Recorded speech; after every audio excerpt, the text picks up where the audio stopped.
ఈ అధ్యారోప అపవాదం అనే దాని మీద మీకు సందేహం లేకుండా ఉంటేనే మనం ముందుకు వెళ్ళగలుగుతాం. మీ అందరికీ సంస్కృత భాష వచ్చినా రాకపోయినా నిర్ణయ వాక్యాలు తెలుగులో చెప్తున్నారు కాబట్టి అవి అలాగైనా మీరు పట్టుకోవాలి. మీ కళలో ఏదైనా అనుభవం వచ్చిందనుకోండి, ఈ ప్రమాణ వాక్యాలు కళలో స్ఫురించాలి. అంతగా మీరు దాన్ని మననం చేయాలి. అర్థమైందండి? ఎలా మననం చేయాలి? ఒక కళ వస్తే ఆ కళను నిరసించడానికి కావలసిన ప్రమాణ వాక్యం మీకు స్ఫురించాలి. ఎప్పుడు? కళలో, మేల్కొన్న తర్వాత కాదు. అర్థమైందండి? మిమ్మల్ని ఎవరో పేరెంటానికి పిలిచారు, శ్రావణ మాసం అయిపోతుంది కదా, అర్జెంటుగా రమ్మన్నారు. 1,00,000 రూపాయలు పట్టుచీర కూడా పెడతామన్నారు. ఎప్పుడు? కళలో. అర్థమైందండి? వెంటనే మీకేం స్ఫురించాలి?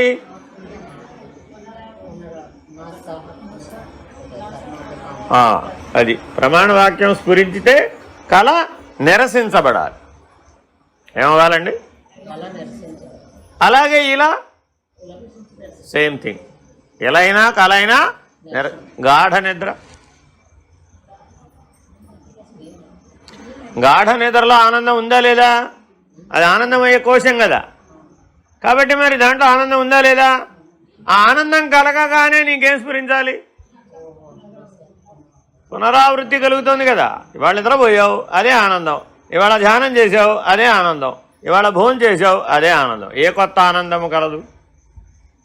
పునరావృత్తియే తప్ప అందులో అసలు కొత్త అంశం ఏముంది అక్కడ? అసలు ఆనందం అనేది అందులో ఉందా అన్నది ప్రశ్న. గాఢ నిద్రలో ఆనందం ఉందా లేదా?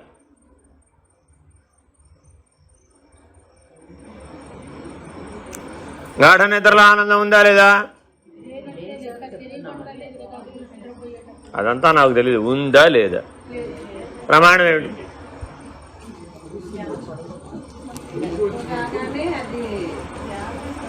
ప్రమాణం ఏమిటి?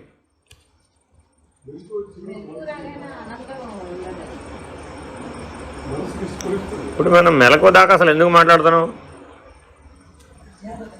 మనం ఎక్కడిది అక్కడే నిరసించాలి. మెలకువని మెలకువలోనే నిరసించాలి, కళని కళలోనే నిరసించాలి, నిద్రని నిద్రలోనే నిరసించాలి. అంతేగాని అవస్థ మార్చి అది లేదు ఇది లేదంటే అదంతా ఊహ.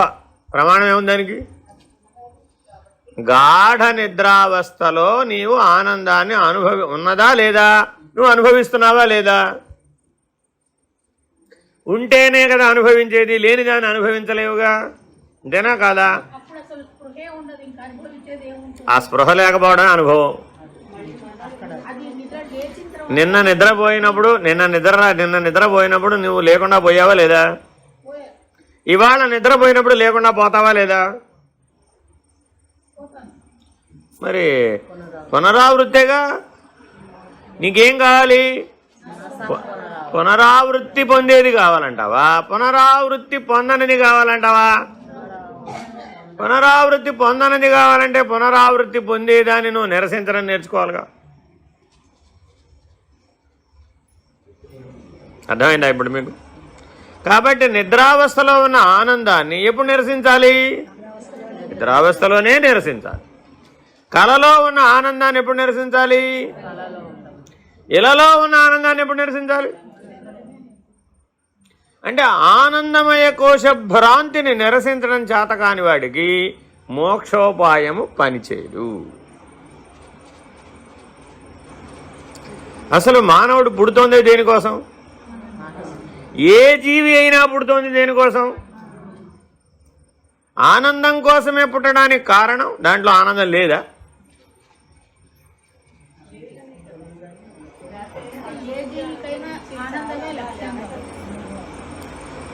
ప్రతి జీవి ఆనందం కోసమే పుడుతోంది.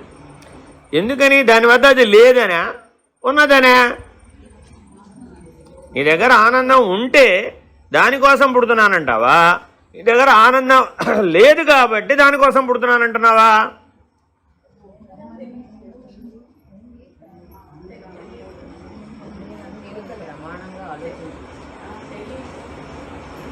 నీ దగ్గర ఆనందం ఉంది కాబట్టి దానికోసం పుడుతున్నానంటున్నావా? నీ దగ్గర ఆనందం లేదు కాబట్టి దానికోసం పుడుతున్నాను అంటున్నావా? పరమేశ్వర, 50 ఏళ్లలో ఇంత పెద్ద తలనొప్పి ప్రశ్నలు నేను ఎప్పుడు ఆలోచించలేదు. ఎందుకు పుడుతున్నావు అంటే ఈ మాట మొదట్లోనే ఎందుకు చెప్తున్నాడు? అసలు అధ్యారోపం అనేది అర్థం కావాలి అంటే నువ్వు ఎందుకు పుడుతున్నావు? వై ఆ జనన మరణ రూప ప్రవాహంలో నువ్వు ఎందుకు పడుతున్నావు అనేది నీకు తెలియాలి కదా. ఆ ఎందుకనేది ప్రమాణం కదా. పుట్టిన దగ్గర నుంచి పోయేదాకా ఆనందం కోసమే ప్రయత్నిస్తున్నామండి. మానవ జీవితంలో 2 అవకాశాలు ఉన్నాయి. ఒకటి లేని దాన్ని పొందడానికి ప్రయత్నించవచ్చు, లేదా ఉన్నదాన్ని గుర్తు చేసుకోవడానికి ప్రయత్నించవచ్చు. వేరే మార్గం లేదు. ఈ 2. ఇప్పుడు మీ దగ్గర ఆనందం లేదని పుడుతున్నారా, ఆనందం ఉన్నదని పుడుతున్నారా? ఆనందం ఉన్నది కానీ తెలియకుండా ఉంది.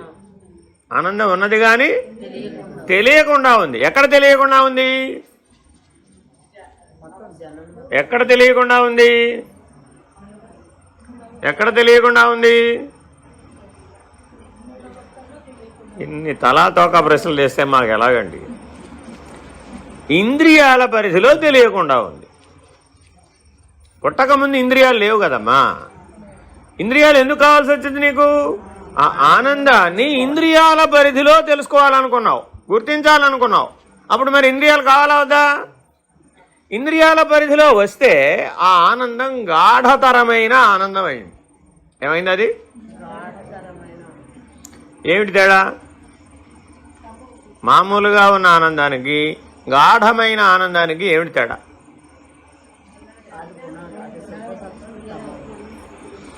పొట్టిపప్పులో దోసావకాయ కలుపుకుంటే బాగుంటుందా, బాగోదా? గాఢతరమైన ఆనందం. పెరుగన్నంలో అరటిపండు కలుపుకుంటే బాగుంటుందా లేదా? గాఢతరమైన ఆనందం, ఫోర్టిఫైడ్. ఇలా ఎన్నైనా చెప్పచ్చు. మీకు రోజు తేలికపాటి నిద్ర పడుతుందా, గాఢమైన నిద్ర పడుతుందా? అప్పుడు మీకు గాఢమైన ఆనందం లభించదుగా. తేలికపాటి నిద్రపోతే మీకు గాఢమైన ఆనందం లభించదు. లేచిన తర్వాత మీకు ఒళ్ళొప్పులు వస్తాయి. మీకు లేచిన తర్వాత ఒళ్ళొప్పులు ఎందుకు వస్తాయంటే తేలికపాటి నిద్ర పెట్టింది మీకు. అందువల్ల పూర్తి విశ్రాంతి లభించలేదు. ఆ గాఢమైన నిద్రలోకి వెళ్ళినప్పుడు ఏమైంది? పూర్తి విశ్రాంతి లభించింది. గాఢ నిద్రలో ఉన్న ఆనందం నీ స్వరూపానందము యొక్క ప్రతిబింబం. నీ స్వరూపానందం యొక్క ప్రతిబింబం, ప్రతీతి అంటారు. ఇందాక అందరూ అరటిపండు తిన్నారా లేదా? బాగుందా లేదా? అందరికీ ఇప్పుడు ఒక గెల, తలా ఒక గెల ఇచ్చేస్తారట. ఈ పూటకు తినేయాలంతే. ఏమంటారు అప్పుడు? ఆ ప్రతీతి ఏమైపోయింది? ఆనందానికి వ్యతిరేకమైపోయింది. ఒకటైతే ప్రతిబింబం ఒప్పుకున్నావు కానీ 10 తినమంటే, 100 తినమంటే, 1000 తినమంటే ఇప్పుడు ఏమైపోయింది? దుఃఖం బలపడిపోయింది. ఈ జన్మకి ఇటువంటి శిక్ష పడకూడదురా బాబోయ్. ఎవరికి? నీకే కాదు, ఎవరికి. ఇప్పుడు నీకేం వేశారు శిక్ష? అరటిపండు తినమన్నారు, అంతే కదా. అరటిపండు తినడం కూడా కష్టమేనా? అది కూడా ఎన్ని తినాలి? ఒక పూటకి 1000 తినలేవుగా, అసాధ్యం. అంతేనా కాదా? అంటే ఇప్పుడు మీ స్వరూపానందంలో ఈ 2 భాగమే అయి ఉన్నాయా లేదా? 2 ప్రతిబింబాలు భాగమే అయి ఉన్నాయి. కానీ ఈ 2 ప్రతిబింబాలని ఆధారంగా చేసుకుని మనం స్వరూపానందాన్ని గుర్తించగలుగుతున్నామా? లేదు. పుట్టిన తర్వాత పోయే లోపల నీ శరీరాన్ని ఉపయోగించుకుని, ఈ ప్రపంచాన్ని ఉపయోగించుకుని నీవు స్వరూపానందాన్ని గుర్తిస్తే మరలా ఈ గాఢమైన ఆనందం, ఈ ప్రతిబింబ ఆనందం కోరేటటువంటి అవకాశం లేదు. కోరనప్పుడు నీకు ఇంద్రియ సముదాయంతో పని లేదు. ఇంద్రియ సముదాయంతో పని లేకపోతే నువ్వు వాడిని తెచ్చుకోవాల్సిన అగత్యం లేదు. అప్పుడు నువ్వు ముక్తుడివి. కాబట్టి ప్రపంచానుభవమైన, ఇంద్రియానుభవమైన ప్రతిబింబ అనుభవం కాబట్టి వాటిని ఆధారంగా చేసుకుని నువ్వు స్వరూపాన్ని గనక గుర్తించగలిగితే, ఆ స్వరూప స్థితిలో ఉండగలిగితే, అప్పుడు ఈ అధ్యారోపమైనటువంటి ప్రపంచం కానీ ఈ జీవుడు కానీ వీళ్ళిద్దరూ లేని వాళ్ళు అవుతున్నారు. ఉన్నవాళ్ళు అవుతున్నారా, లేని వాళ్ళు అవుతున్నారా? మీరు కళ్ళజోడు కొనుక్కోవడానికి కళ్ళజోడు షాప్కి వెళ్ళారు. అందమైన కళ్ళజోడు కొనుక్కోవాలా, మీ దృష్టి లోపాన్ని సరిచేసేటటువంటి కళ్ళజోడు కొనుక్కోవాలా? అందంగా ఉండక్కర్లేదు. ఫ్రేమ్ మీ మీ ఫేస్కి సూట్ అవ్వాలా అక్కర్లేదు? నీ ప్రిఫరెన్స్ ఏది? అందంగా ఉండక్కర్లేదు. కావాలా అక్కర్లేదు? అవసరం లేదంటే వాడు ఒప్పుకోడే. మీ ముఖానికి సూట్ కాలేదండి అని చెప్తాడు. ఏం చేస్తావు? నువ్వు కూడా చూసావు అద్దంలో. అప్పుడు నేను అద్దం నీ ముందు పెట్టాడు. ఆయన చెప్పడమే కాదు, ఏం చేస్తాడండి, ఆ ఫ్రేమ్ మీకు సూట్ అవ్వలేదండి, కావాలంటే చూసుకోండి అని అద్దం ఎదురకుండా పెట్టాడు. చూసుకుంటే నీకు అప్పుడు ఏం తెలిసింది? అంతేనా కాదా? ఆ ఒపీనియన్ కరెక్టా కాదా అని నీవు కూడా పరిశీలనం చేసే అవకాశం వచ్చింది. దేని వలన? ప్రతిబింబం వలన. అద్దం వల్ల కాదు, ప్రతిబింబం వలన. అర్థమైందండి? కాబట్టి ఈ ప్రపంచం అనే ప్రతిబింబం, ఈ శరీరం అనే ప్రతిబింబం నీకు పరిశీలన చేయడానికి అవకాశాన్ని ఇస్తుంది. పరిశీలనం చేసావు. ఇప్పుడు దేనికి ప్రాధాన్యత ఇవ్వాలి? స్వరూపానికి ప్రాధాన్యత ఇవ్వాలి. కానీ ఇప్పుడు మనం దేనికి ప్రాధాన్యత ఇచ్చాం? ఎందుకని? అధ్యారోపాన్ని ఒప్పుకున్నాం కాబట్టి. ఎందుకు ప్రతిబింబాన్ని ఒప్పుకుంటున్నామంటే అధ్యారోపాన్ని సత్యమని ఒప్పుకుంటున్నాం కాబట్టి. కానీ అది ఆరోపితం, అంతేగాని సత్యం కాదు. అదే విషయం ఇప్పుడు మనం మళ్ళా ఇంటికి చదువుకుంటాం ప్రమాణ వాక్యాలతో సహా. అధ్యారోపం అనగా ఒక వస్తువును మరి ఒక వస్తువుగా భ్రమించుట. అది ఎటువలైన సుక్తి యందు రజతము అధ్యారోపము, రజ్జువునందు సర్పము అధ్యారోపము, స్థాణువునందు పురుషుడు అధ్యారోపము, మరీచికల యందు జలము అధ్యారోపము, ఆకాశంబునందు నీలత్వము అధ్యారోపము. ఎన్ని ఉపమానాలండి ఇవి? వేదాంతం అంతా ఇవే ఉంటాయి. ఎన్ని పుస్తకాలు తిరగేసినా ఇవే. ఏమేంటండి అవి? శుక్తి రజతము, రజ్జు సర్పము, స్థాణు పురుషుడు, మరీచికయందు జలము, ఆకాశమునందు నీలము. 5. మనకి ఎన్ని కోశాలు ఉన్నాయి? కాబట్టి 5 చెప్పారు. అర్థమైందండి? 5 ఎందుకు చెప్పారు? మనం పంచకోశాలను నిరసించాలి కాబట్టి. అర్థమైందండి? మొదటి ఆలోచన చేద్దాం. శుక్తి యందు రజతం ఉందా లేదా?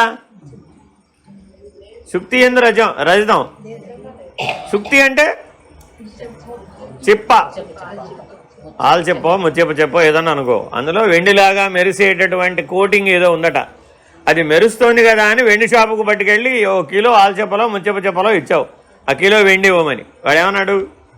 ఇందులోంచి వెండి రాదన్నాడు వాడు. అది వెండిలాగా కనబడుతుందే కానీ అది వెండి కాదు. అర్థమైందండి? మన స్థూల శరీరం వాస్తవానికి పొడుగ్గానో పొట్టిగానో నల్లగానో తెల్లగానో ఎర్రగానో ఏదో ఒక రకంగా ఉందా లేదా? ఉందా? కొద్దిగా దీన్ని ఎవరికన్నా కంసాలు వాడికి ఇచ్చి ఒక 60 కిలోల బంగారం ఇవ్వమనండి. మీరు 60 కిలోల బరువు ఉన్నారు కదా, ఒక 60 కిలోల బంగారం ఇవ్వమనండి. ఏమంటారు?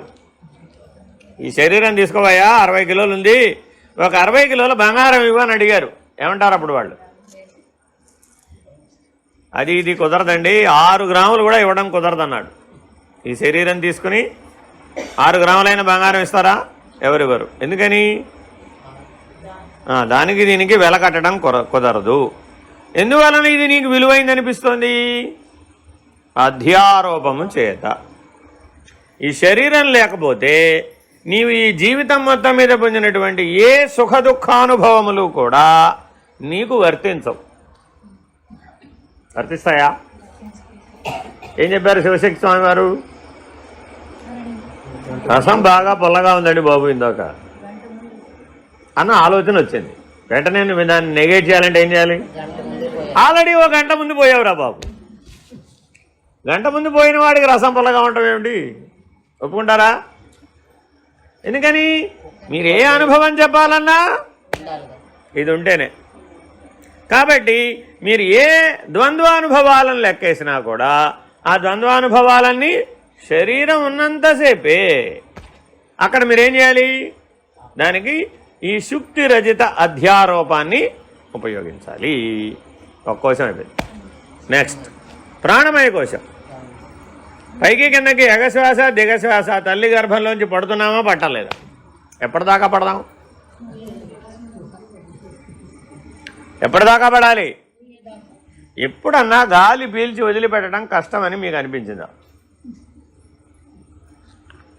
బాధని అనిపించిందా? కష్టము బాధ అయితే ప్రతి ఒక్కరూ ఆ పని చేస్తారా? చేస్తారా? చేయరు కదా. ఎంత తొందరగా మానేద్దామా అనిపిస్తూ ఉంటుంది. అంతేనా కాదా? ఆ శ్వాస ఉంటేనే కదండి అసలు ఈ గోలంతా. శ్వాస లేకపోతే ఏ గోలన ఉందా? లేదుగా. మరి అదేదో పంపించేస్తే ఓ పని అయిపోతుంది కదా, అన్ని బాధలకి ఓ పరిష్కారం వచ్చేస్తుంది కదా అని ఆలోచించడం తప్పు. ఎందుకని? అది రజ్జువునందు సర్పము అధ్యారోపము. అంటే ఏమిటయ్యా? వాస్తవానికి నువ్వు శ్వాసించడం లేదు.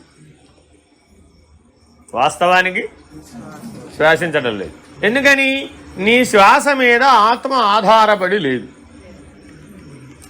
ఆత్మ మీదే నీ ప్రాణం ఆధారపడింది, నీ శ్వాస ఆధారపడింది. కాబట్టి ఆధేయమే కానీ ప్రాణమయ కోశం ఆధారం కాదు. రెండైనాయండి. మూడోదేమిటి? స్థాణువునందు పురుషుడు మనోమయ కోశం. మూడో కోశం ఏంటి? స్థాణువునందు పురుషుడు అంటే అక్కడెక్కడో స్తంభం ఉంది దూరంగా చీకట్లో. ఆ చీకట్లో అంటే పూర్తి చీకటి కాదు, మసక చీకటిలో. ఇవన్నీ రజ్జు సర్పమైనా లేదా స్థాణు పురుషులైనా ఇవన్నీ మసక చీకట్లోనే వీలవుతుంది.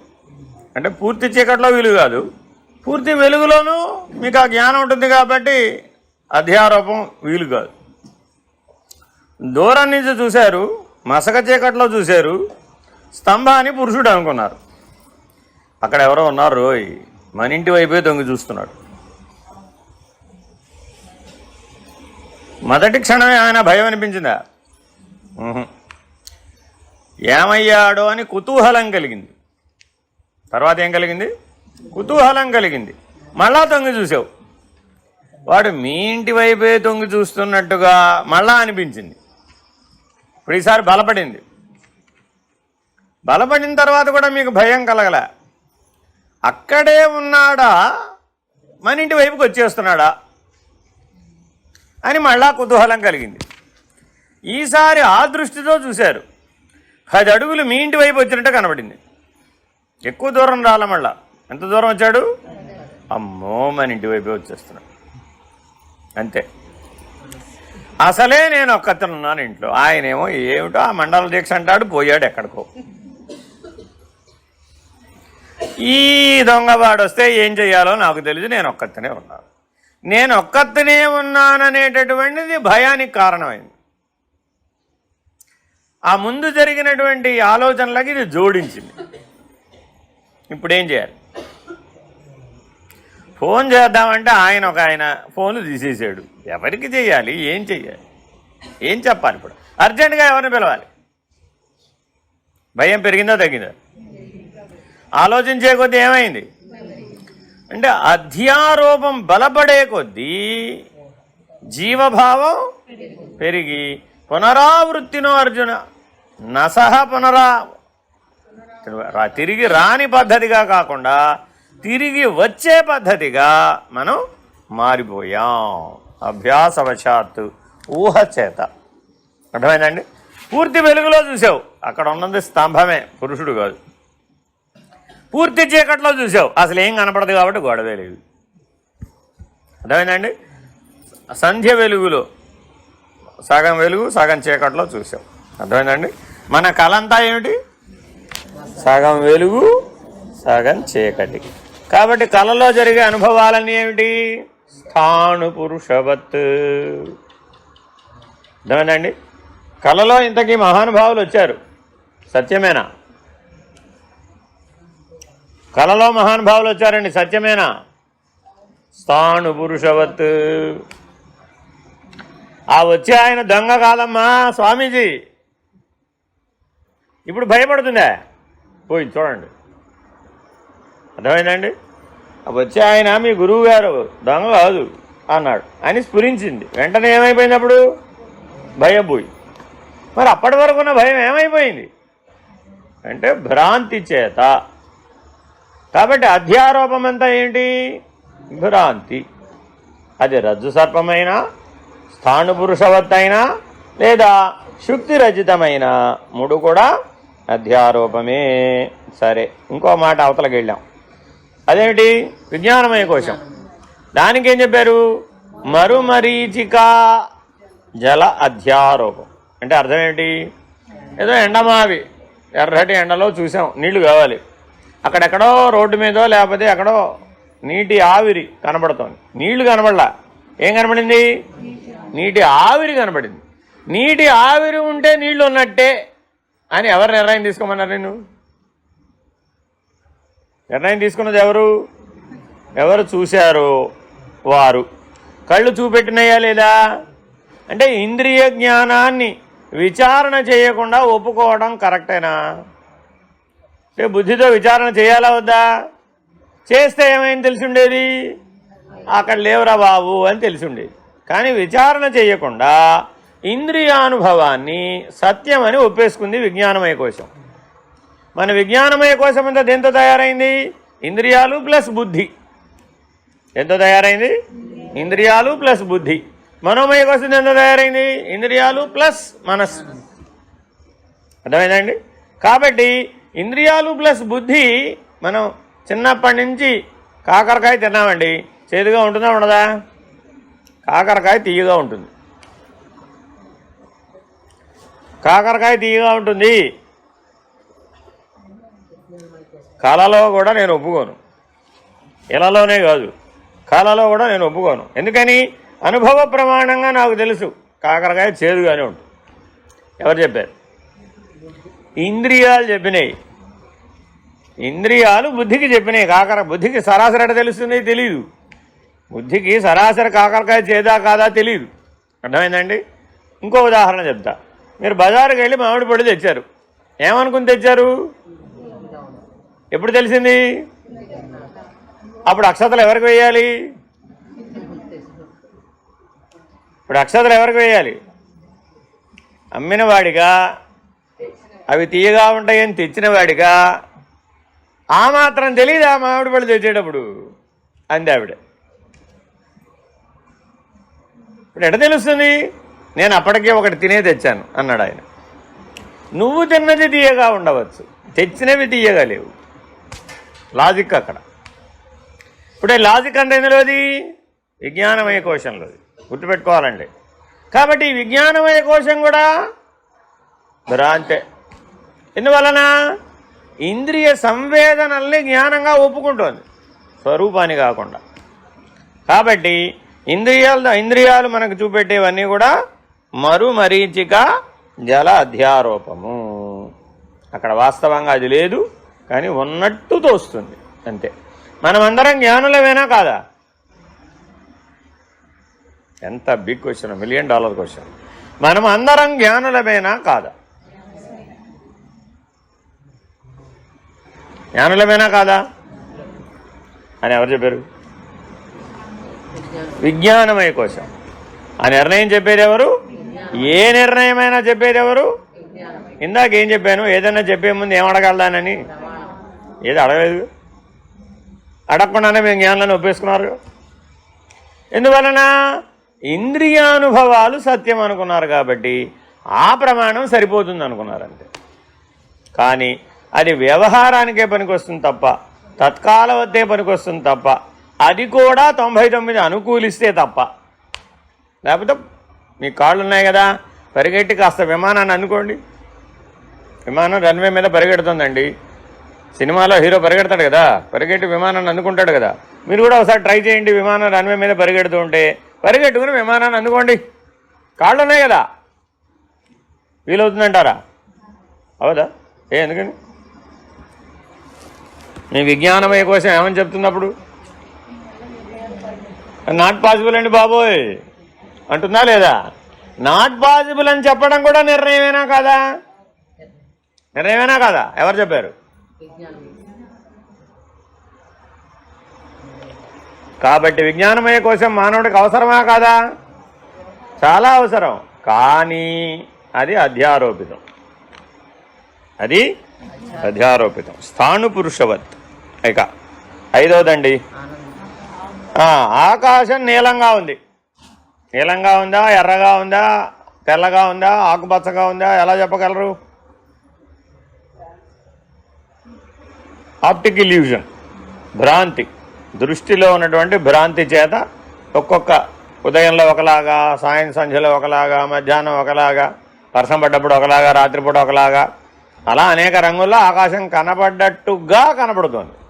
కానీ వాస్తవానికి ఆకాశానికి ఏ రంగు లేదు. అలాగే మీ గాఢ నిద్రలో కూడా ఏమీ ఆనందం లేదు. కానీ ఉన్నట్టు మీకు అనుభవం అవుతుందా లేదా? ఎలాగా? ఆకాశానికి నీలం రంగు ఉన్నట్టు.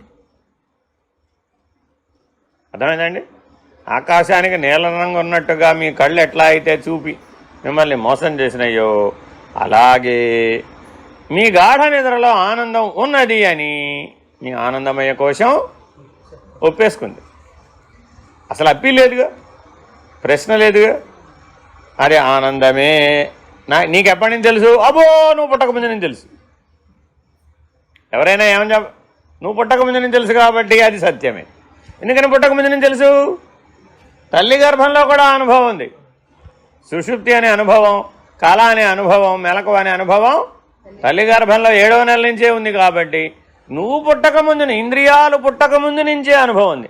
ఆనందమయ కోశాన్ని అనుభవించాలంటే ఏ ఇంద్రియాలు ఉండాలండి?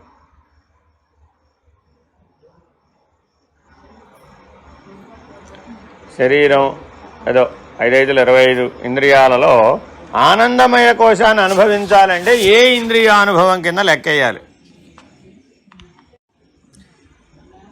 మనస, బుద్ధ, చిత్తమా, అహంకారమా, ప్రత్యేగాత్మ? ప్రత్యేగాత్మకు నిద్ర ఉందా? మరి ఎట్లా? నిద్ర ఎవరికి? ఇప్పుడు ప్రత్యేగాత్మక, మనసుక, బుద్ధిక, చిత్తానిక, అహంకారానిక? ఒక 5 అయిపోయినాయి. కాళ్ళక, చేతులక, విసర్జక అవయవాలుగా, కర్మేంద్రియాలక కాదు, జ్ఞానేంద్రియాలక కాదు, ప్రాణేంద్రియాలక కాదు, విషయేంద్రియాలక. పోనీ మరి ఎవరికి చెప్పాలి ఇప్పుడు? అంతఃకరణ చతుష్టయానికి మిగిలింది అదొకటే. ఈ అంతఃకరణ చతుష్టయంలో దేనికి నిద్ర అనుభవం? దేనికి నిద్రానుభవం? సాంఖ్య విచారణ ఇప్పటికి పటాలు 36 చించి పడేశారు కదా, పుస్తకాలన్నీ చిరిగిపోయినాయి కదా. దేనికి నిద్రానుభవం అంటే ప్రశ్నలు లేకుండా మూస పద్ధతిగా పాఠం చదువుకున్నాం. అది ప్రయోజనం లేదు. విచారణ లేనిదే ప్రయోజనం లేదు. చిత్తము ప్లస్ అహంకారం ఏం కలవాలండి? ఒట్టి చిత్తం కాదు, అది చిత్తము ప్లస్ అహంకారం కలిస్తేనే నిద్రానుభవం, లేకపోతే కలవు. ఈ రెండింటిలో ఏదో ఒకటి నీ స్వాధీనమైంది, అప్పుడేమైంది? అప్పుడు నిద్రానుభవం లేదుగా. అయితే చిత్తాన్నన్నా యోగ మార్గం ద్వారా చిత్తవృత్తి నిరోధక యోగం అనేటటువంటి అభ్యాసం ద్వారా చిత్తాన్ని స్వాధీనం చేసుకున్నావు, అప్పుడేమైంది? ఫినిష్డ్. నిద్రానుభవం ఎగిరిపోయింది. ఈ ఆఖరి ఆకాశ నీలత్వ అధ్యారోపం అనేది యోగం ద్వారా కానీ లేదా జ్ఞానం ద్వారా కానీ పోగొట్టవచ్చు.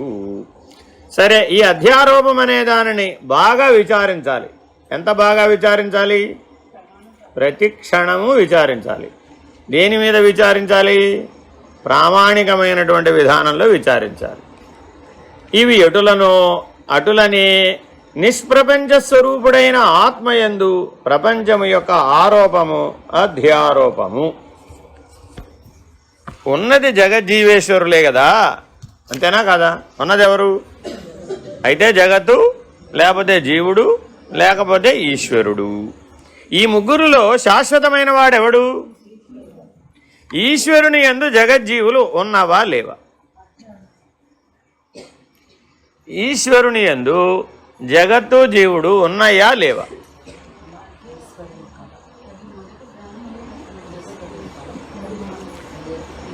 మీ పుట్టని ముని మనవాడు ఉన్నాడా లేడా? మీ లోపల ఉన్నాడు కదా. పుట్టని ముని మనవాడు ఉన్నాడా లేడా? ఎందుకు కుదరదు? మీరున్నారు కదా, మీ తర్వాత వంశపారంపర్యం అలాగే వెళ్ళేది. మీరు, మీ పిల్లలు, పిల్లల పిల్లలు, పిల్లల పిల్లలు, పిల్లల పిల్లలు అవుతారు కదా సృష్టి ధర్మానుసారం. మరి అప్పుడు ఉన్నట్టు నొప్పుకోవాలా, లేనట్టు నొప్పుకోవాలా? కాబట్టి శివుని, ఈశ్వరుని యందు జీవుడు, జగత్తు పుట్టని ముని మనవాడు లాంటివాడు. ఎట్లాంటి వాళ్ళండి? పుట్టని ముని మనవాడు లాంటి వాళ్ళు. ఉన్నట్టా లేనట్టా? ఇప్పుడు అరే ఇప్పుడేగా ఉన్నాడని చెప్పింది. ఈశ్వరుడిలో వాడు ఉన్నాడా లేదా? ఉన్నాడు. వ్యక్తమైతే జగజ్జీవేశ్వర త్రయంలో ఉన్నాడు. వ్యక్తం కాకపోతే అప్పుడు ఈశ్వరుడు కదా. అవ్యక్త స్థితిలో ఎవరు? ఈశ్వరుడు. సకల జీవులు అవ్యక్తంలో నుంచి వ్యక్తంలోకి వచ్చినాయి, మళ్ళీ ఎందులో పోతాయి? అవ్యక్తంలోకే పోతాయి. మరి అప్పుడు ఈశ్వరుడిలో వీళ్ళు ఉన్నట్టా లేనట్టా? అవ్యక్త స్థితిలో ఉన్నట్టు. అర్థమైందండి? కానీ వ్యక్త స్థితిలో నీకు జీవుడు, ప్రపంచం ఉన్నట్టు తోస్తుందా, తోయడం లేదు? తోస్తుందా? ఈశ్వరుడు ఉన్నట్టు తోస్తుందా? ఈశ్వరుడు ఉన్నట్టు తోచాలా, జగత్తు జీవులు ఉన్నట్టు తోచాలా? కానీ మనకు ఎలా తోస్తుంది? ఎందువలన? అధ్యారోపణ చేత. అర్థమైందండి? నీ గాఢ నిద్రలో నీకు ప్రపంచం ఎట్లా లేదు, అలాగే ఏ కదలిక లేనటువంటి ఈశ్వరుడిలో ప్రపంచం లేదు. ఈశ్వరుడికి నిష్ప్రపంచం. ఈశ్వరుడికి అసలు ప్రపంచంతో పని లేదు. అది ఉన్నా లేకపోయినా ఈశ్వరుడు ఎప్పుడూ ఉన్నాడు. జీవులు ఉన్నా లేకపోయినా ఈశ్వరుడు ఎప్పుడూ ఉన్నాడు. అలాగే బ్రహ్మము, జీవుడు ఇంకో జంట విచారిస్తున్నాం. జీవేశ్వరులు విచారించేశాం. ఇంకో జంట ఏమిటి? జీవము, బ్రహ్మము. బ్రహ్మములో జీవం ఉందా లేదా? జీవములో బ్రహ్మం ఉందా లేదా?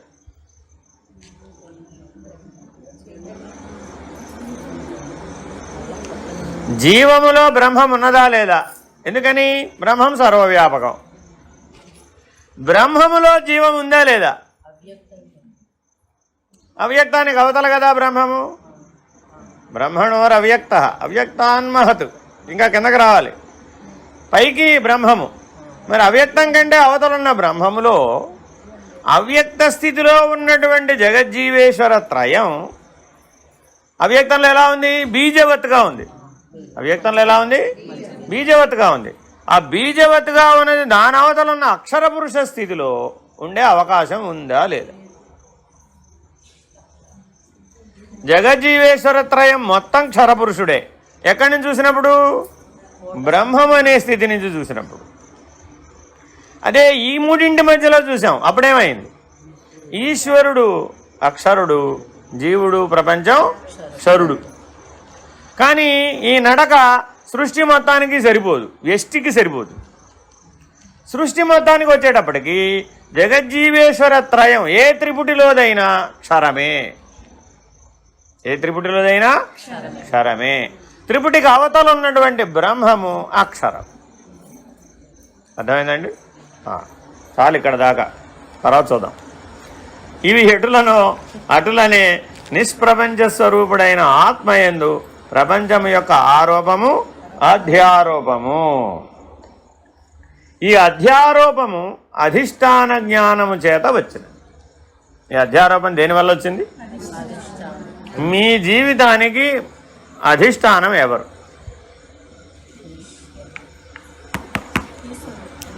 మీ జీవితానికి అధిష్టానం ఎవరు?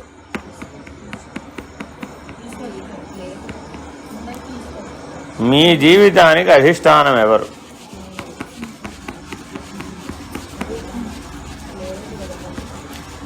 ఈశ్వరుడు వచ్చి నిన్ను గాలి పీల్చమంటేనే అప్పుడు నువ్వు గాలి పీలవాలి. ఈశ్వరుడు వచ్చి తినమంటేనే నువ్వు తినాలి. ఈశ్వరుడు వచ్చి నిద్రపోమంటేనే నిద్రపోవాలి. ఈశ్వరుడు వచ్చి ఏదైనా చేయమంటేనే నువ్వు చేయాలి. అలాగే జరుగుతుందా? అలా జరుగుతుందా? ప్రతి క్షణం ఈశ్వరుడు వచ్చి నువ్వు ఇది చెయ్యి అది చెయ్యి అని అలా చెప్తున్నాడు. అలా చెప్పిన తర్వాతే చేస్తున్నావా?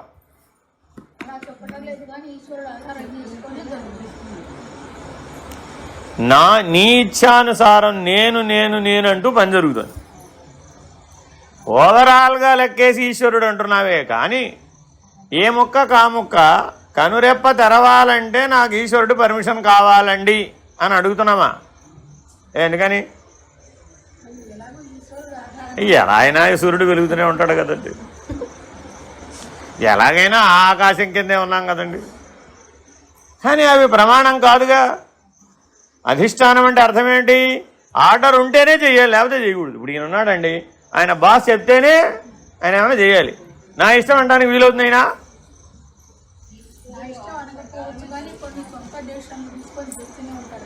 రామ అయితే నీ ఉద్యోగం పోవడం ఖాయమయ్యో. ఈయన వాళ్ళ కంపెనీని అమ్మేదలుచుకున్నాడండి. ఈయన వాళ్ళ కంపెనీలో ఉద్యోగి. ఈయనకు అధికారం ఉందా? ఎందుకని? ఎందుకని? ఆయన అధిష్టానం కాదు కాబట్టి. ఆయన కాదు కాబట్టి కాసేపు ఆ శరీరంలోంచి నువ్వు ఎక్కడికన్నా వెళ్ళిరా, నీ ఇష్టమే కదా, వెళ్ళి రావచ్చు కదా. పోనీ ఈశ్వరానుగ్రహం వెళ్ళిరా, అలా కూడా వెళ్ళి రాలేవుగా. ఎందుకని? నీవు అధిష్టానం అని అనుకుంటున్నావే కానీ వాస్తవంగా నువ్వు అధిష్టానం కాదు. నీ జీవితానికి నేనే అధిష్టానం అనుకోవడం చేత అధ్యారోపం ఏర్పడింది. నేను అధిష్టానం కాదని తెలుసుకుంటే అధ్యారోపం ఎగిరిపోతుంది. ఈ అజ్ఞానం యొక్క స్వరూపమును వెనుక స్పష్టముగా నిరూపించుతూ ఇతడ సామాన్యముగా నిరూపించుతున్నారు. ఒక అజ్ఞానమే ప్రకృతి అనియు తమస్సు అనియు మాయ అనియు అనేక విధములుగా చెప్పబడును. ఆ ప్రకృతి స్వరూపమును నిరూపించుతున్నారు. అది ఎటులైనా గుణంబుల యొక్క సామ్యావస్థకు ప్రకృతి అని పేరు. ఇది ఏ ప్రళయావస్థ అనియు మహాసుషుప్తి అనియు చెప్పబడును. ఈ గుణ సామ్యావస్థకు దృష్టాంతము చెబుతున్నారు. తెల్ల నూలు, ఎర్ర నూలు, నల్ల నూలు ఈ మూడును సమంబుగా చేర్చి ఒక తాడును పేనినచో ఆ తాడు వలె మూలా ప్రకృతి సత్వరజస్తమో గుణ సముదాయ రూపమై ఉండును. ఆ ప్రకృతిలో అనేక కోటి జీవరాశులు తమ యొక్క కర్మములు, వాసనలు, అదృష్టములతో కూడా లయించి ఉండును. అది ఎలాగనగా మైనపుటుండలో స్వర్ణ రేణువులు ఎటుల లీనమై ఉన్నవో అటుల లీనమై ఉండును. ఇందుకు ఏకదేశము సర్వానుభవమైన సుషుప్తియే దృష్టాంతం. బహుకాలము లీనమై ఉండగా ఒక సమయమందు లీనమైన జీవులు అదృష్టములు పరిపక్వమవును. ఆ సమయమందు త్రిగుణాత్మకమైన ప్రకృతి యందు సత్వగుణము విజృంభించుట చేత మాయ అని చెప్పబడును. ఈ మాయ యందు ప్రతిఫలించిన చైతన్యమును ఆ మాయయును ఆ మాయాధిష్టానమైన చైతన్యమును ఈ మూడును కూడి ఈశ్వరుడని చెప్పబడుతున్నది. ఆ ఈశ్వరునికే అంతర్యామి అనియు అవ్యాకృతుడనియు రెండు పేర్లు గలవు. ఇతడే జగత్స్రష్ట అని చెప్పబడును. ఇంతియే కాక సృష్టి చేయుటకు ఉపాదాన కారణమనియు నిమిత్త కారణమనియు రెండు కారణములు కావలనని లోకమందు కన్నారము. అది ఎటులనినా ఘట శరావాదుల నిమిత్త కారణంబులు, పట నిర్మాణమందలి తంతువులు ఉపాదాన కారణంబులు, పుట్టుకకు మృत्यు ఉపాదాన కారణము కులాలుండును. తద్వ్యాపారాదుల నిమిత్త కారణములు రెండు అక్కడే ఉన్నాయి. కులాలుడేమో ఒక కారణం, మట్టి ఒక కారణం. అలాగే పట నిర్మాణంలో తంతువులు అంటే దారాలు అవి ఉపాదాన కారణం, దాన్ని నేసేవాడు నిమిత్త కారణం. ఈ ప్రకారముగా లోకమునందు రెండు కారణముల చేతను ఘట పటాద్యుత్పత్తి ఎటులను దార్ష్టాంతికమునందు రెండు కారణముల చేత జగత్తునకు ఉత్పత్తి అని తోచుచున్నది. అది ఎటులనగా మాయ ఉపాదాన కారణమును, ఈశ్వరుడు నిమిత్త కారణమును అని చెప్పుదాం. శృతికి విరుద్ధముగా ఉన్నది ఇది. ఇంతసేపు చెప్పి ఇప్పుడు ఏం చెప్పారు? ఇది ప్రమాణానికి వ్యతిరేకంగా కనబడుతుంది.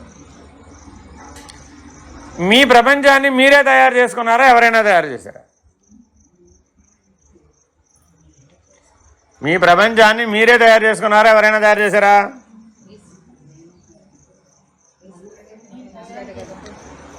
మీ ప్రపంచాన్ని మీరే తయారు చేసుకున్నారా? ఎవరైనా తయారు చేశారా? అసలు తయారు చేసే శక్తి ఏది నీకు? ఈశ్వరుని యందు, ఆ సృష్టి యందు ప్రవేశించి సృష్టి వ్యక్తమైతే అందులో నువ్వు ఎంపిక చేసుకున్నావు, తయారు చేయలేదు. కానీ మానవుడు ఏ భ్రాంతికి గురవుతున్నాడు? నేనేనండి, ఇదంతా నా ప్రపంచం, ఇదంతా నా ఇల్లు, నా సంసారం, నా ప్రపంచం, నా దేశం, నా మతం, నా శరీరం. ఆఖరికి నీ శరీరాన్ని కూడా నువ్వు తయారు చేసుకోవడంలా. ఎవరు తయారు చేస్తున్నారు? పంచభూతాలు, ప్రకృతి. అర్థమైందండి? త్రిగుణాత్మకమైన ప్రకృతే వీటన్నిటినీ తయారు చేస్తుంది. అదొక కారణం. అదేమిటి? ఉపాదాన కారణం. రెండో కారణం ఏమిటి? ఈశ్వరుడు, ఆయన నిమిత్త కారణం. జాగ్రత్తగా ఇప్పుడు శృతి విరుద్ధంగా ఎలా ఉందో చెప్తున్నాడు. ఇంతే కాక ఉపాదాన కారణము సత్పదార్థమై ఉండవలెను. అటుల ఉండెనేని మాయయును ఆత్మయును రెండు పదార్థములయను కనుక అద్వైత హాని వచ్చింది. ఇదంతా తమోగుణంతో కూడుకొని ఉందంటేనే కుదురుతుంది. సత్వగుణంతోనే కూడుకొని ఉంది అన్నారనుకోండి, అప్పుడు ఈ ఆత్మ రెండు ముక్కలైంది. ఒకటి ఆత్మగా ఉంది, రెండో భాగమేమో మాయగా ఉంది. లేని మాయకు ఉనికి వచ్చేసింది. దానివల్ల ఏం జరిగింది? లేని మాయకు ఉనికి వచ్చింది. మీకు కూడా లేని ప్రపంచానికి ఉనికి వచ్చేసింది, లేని సంసారానికి ఉనికి వచ్చేసింది, లేని ద్వంద్వానుభవాలు సుఖ దుఃఖాలకు ఉనికి వచ్చేసింది, లేని జనన మరణాలకు ఉనికి వచ్చేసింది. ఎందువలన? అధిష్టానం నీవు కాకపోయినప్పటికీ నీవే అధిష్టానమని భావించడం వల్ల.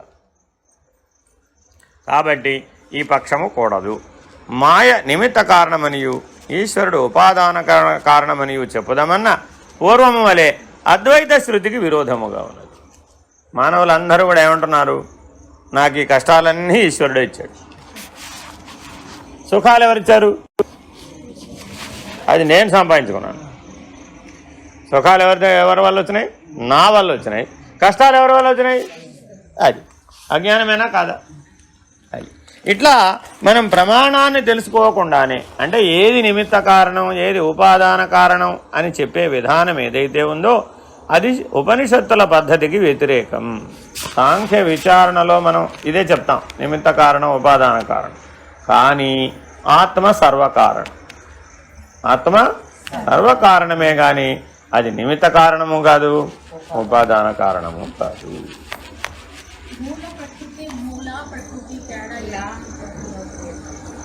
విశ్వం దాకా చెప్తే మూలా ప్రకృతి, లాకు దీర్ఘం. నీ వరకే చెప్తే లా దీర్ఘం తీసేసాం అంతే. ఇక్కడ అక్కడ ఉన్న వస్తువు ఒకటే. ఇది ఖండ ఎరుక, అదే అఖండ ఎరుక. ఏదైనా ఎరుకే. హరి ఓం శ్రీ గురుభ్యో నమః. హరి ఓం.